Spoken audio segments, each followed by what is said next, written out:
ኢትዮጵያ ውስጥ ልክ እንደ ድምጹን አጥፍቶ እንዳለ ወረርሺ ያለ አንድ ነገር አለ ከመሃንነት ጋር የተገናኘ ጉዳይ እና ብዙውን ጊዜ ሲነሳ ሴቶች ላይ ነው ትኩረት የሚደረገው። ሶ አዌርነስ ስለሌለ ነው ወይንስ የሴቶች ችግር ብቻ ነው ወይንስ ወንዱንም ያጠቃልላል? የመሃንነት ጉዳይ ኢትዮጵያ ውስጥ እንደዚህ ዝም ተብሎ ግን ብዙ ሰው ጋር እየደረሰ ያለው ምክንያቱ ምንድነው? አሁን መሃንነት ለምንድነው የመጣው የሚለውን መጀመሪያ ከመረዳታችን በፊት ኖርማል እርግዝና የሚለው በዋነኝነት ኖርማል እርግዝና ለመፈጠር የሚያስፈልግ 4 ነገሮች አሉ። አንደኛ ከሴት ልጅ ጤነኛ የሆነ እንቁላል መለቀቅ አለበት። ከወንድ ልጅ ደግሞ ጤነኛ የሆነ ስፐርም መለቀቅ አለበት። ሁለቱ የአምፑላ ውስጥ መገናኘት አለባቸው።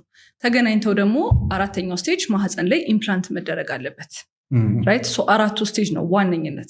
መሃንነት ሲባል አብዛኛው ጊዜ ልክ እንዳልከው ሴቶች ላይ ነው የሚላከከው፣ ግን 35% በወንዶች ነው መንስኤው፣ 35% የሴቶች ነው፣ ተቀሪው የሁለቱ። ስለዚህ የሁለቱ ማለት የወንድም የሴት ሁለቱም ጋር ያለ የሆነ ኢሹ ሲኖር ነው። ምን ያመጣዋል የሚለውን ደግሞ በዲቴል ስንገባ ከሴቷ መጀመር እንችላለን። ሴት ልጅ አሁን ሰውነቷ እኮ ይነግራታል ለእርግዝና ዝግጁ ሲሆን ፈሳሿ ይቀያየራል ስልህ ልክ የወር አበባ የመጣ ልክ እንደሄደ ሰዓት የሴት ልጅ ፈሳሽ ነጭ የምታጣብቅ ነገር ትሆናለች።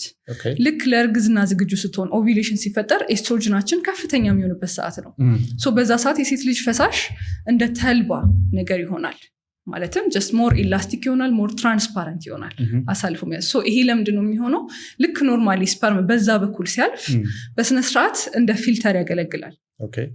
አንደኛ እንትን የምንለዋለ ካፓሲታይዜሽን የምንለዋለ which is ስፐርሙን በቃ ልክ እንዲገባ ጃኬቱን የማውለቅ አይነት ስራ በለው።